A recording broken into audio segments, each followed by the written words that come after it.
The security alarm shrieked through the palace corridors as Marcus threw himself between Princess Arya and the collapsing archway. Tons of ancient stone, weakened by the terrorist attack, cascaded down like a deadly waterfall. His last conscious thought was the satisfying thud of Arya's body hitting the ground safely behind him, pushed clear by his desperate shove. Then crushing weight, darkness, pain that transcended description, and finally, nothing. What is that sound? Marcus's first returning sensation was musical, a haunting, crystalline melody that seemed to resonate through his very bones. It wasn't like any instrument he'd heard on Earth. The notes hung in the air like visible things, shimmering with an almost tangible presence. His eyelids felt weighted with lead, but eventually he forced them open. This isn't a hospital. The ceiling above him was a marvel of bioluminescent architecture. Living vines traced patterns across a dome of what appeared to be organic crystal, pulsing with soft amber and violet light. The walls curved in geometries that seemed mathematically impossible, flowing like frozen music into arches that defied gravity. "He wakes!" The voice was melodious, inflected with harmonics no human throat could produce. Marcus turned his head, surprised he could move at all, and froze. 6 figures stood around his bed, and not one of them was human. The nearest was a woman. He assumed woman, with skin the color of deep ocean sapphire. Her hair flowed past her shoulders in waves of silver white, seemingly moving of its own accord in a non-existent breeze. Her eyes were larger than human proportions, multifaceted like opals, reflecting fractured rainbows. She wore robes of shimmering material that shifted between states of matter, solid, liquid, vapor in mesmerizing cycles. "Where?" Marcus's voice came out as a croak. "Easy, honored one," another voice said. This speaker had skin of burnished copper with undertones of green, geometric patterns etched naturally into his flesh that glowed faintly. His head bore a crown of what looked like living crystal antlers. "You sustained catastrophic injuries. Our healers have done what they could, but your physiology is unique to us." Marcus tried to sit up and was immediately supported by gentle hands. 3-fingered, he noticed with detached fascination. "Princess Arya," he gasped, memory flooding back. "Is she? Your princess is quite safe," the blue-skinned woman assured him, her voice tinged with something like wonder. "We received detailed accounts of your sacrifice. It is unprecedented in our experience of human behavior." Marcus looked around more carefully. The 6 figures represented distinctly different species. Besides the blue woman and copper-skinned man, there was a being whose form seemed partially translucent, revealing shifting organs of light within. Another with obsidian skin etched with golden circuitry. A figure covered in iridescent scales that caught light like oil on water. And one whose appearance kept subtly changing, as if their species hadn't quite decided what form to settle into. "We are the Sovereign Council of the Andromeda Alliance," the crystalline antlered man said with formal gravity. "I am High Chancellor Vraxton of the Luminar Ascendancy. This," he gestured to the blue woman, "is Empress Lyrelei of the Oceanic Dominion. These are our fellow counselors representing the major civilizations of our allied systems." Marcus's brain struggled to process this information. "Andromeda, that's 2.5 million light years from Earth." "Indeed," Empress Lyrelei said, "and therein lies a tale of considerable complexity. How long have I been unconscious?" Marcus demanded, panic rising in his chest. By your measurement of time, approximately 14 of your days, Vraxton said. We would have woken you sooner, but the medical nanites needed time to integrate with your biology. Your species doesn't naturally interface with advanced healing technology. 14 days, Marcus repeated numbly. And you brought me. Here, why? The translucent being spoke, their voice like wind chimes. Because the incident that nearly killed you was not, as your government believes, a simple terrorist attack. Marcus's blood ran cold. What do you mean? It was an assassination attempt, the obsidian-skinned counselor said, their golden circuitry pulsing as they spoke. By a faction that seeks to prevent first contact between our civilizations. They have been manipulating events on your world for 3 of your generations, ensuring humanity remains isolated and vulnerable. First contact. Marcus shook his head. We don't even have confirmed proof of alien life. Not publicly, Lyrelay said softly. But your Princess Arya is not merely royalty of a small European nation, Marcus. She is the secret liaison between your world's unified shadow government and our alliance. For 10 years, she has been preparing Earth for formal introduction to the galactic community. The room seemed to tilt. Marcus remembered Arya's odd absences, her sometimes uncanny knowledge of scientific developments, the way certain world leaders treated her with deference that seemed far beyond her official station. The attack, Vraxton continued, was meant to eliminate her and set back your planet's integration by decades. Instead, you, a mere security officer, threw yourself into certain death to preserve her life. Not mere, the shape-shifting counselor said, their form briefly settling into something almost human. Your action has reverberated through Alliance intelligence networks, a human willingly sacrificing themselves for another with no expectation of survival or reward purely from duty and... Was it affection? Marcus felt his face heat. Princess Arya is. I mean, it's my job to protect her.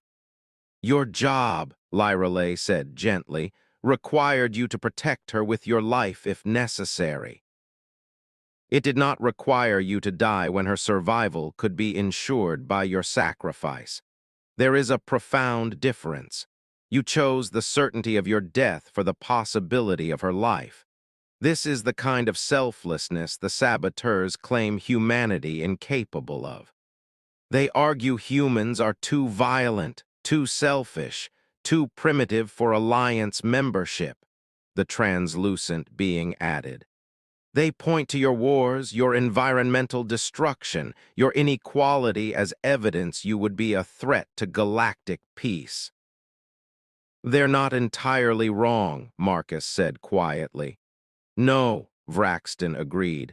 But they're not entirely right either. Every civilization struggles with these challenges. The question is whether a species can transcend them. Your action suggests humanity has that potential. Which is why, Lyrelay said, we've taken the unprecedented step of bringing you here, to the heart of Alliance governance. To stand before the full sovereign council, not the 6 of us, but all 47 member civilizations, and speak for humanity. Marcus laughed, a slightly hysterical edge to it. You want me to speak for Earth? I'm nobody. I'm a security guard who got lucky. Lucky? The scaled counselor spoke for the first time, their voice like rustling leaves. Honored Marcus, your injuries should have killed you instantly. The medical scans we took showed your spine shattered in 7 places, your ribcage completely crushed.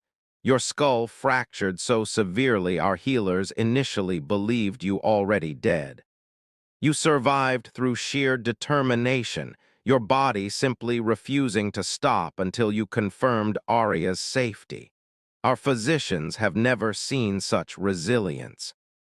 Furthermore, Vraxton added, in your delirium, as our healers worked to save you, you spoke. Of Arya, yes, but also of your sister who struggles with illness, of your elderly neighbors you check on daily, of the young recruit you've been mentoring. You spoke of humanity's art, music, literature. You spoke of Earth's forests and oceans with such love that Lyrale herself wept, and she has witnessed 1,000 worlds. The Empress nodded, unashamed of the admission. You are precisely who should speak for humanity, Marcus, not a politician or diplomat trained in careful words. Not a scientist who can only speak to human achievement.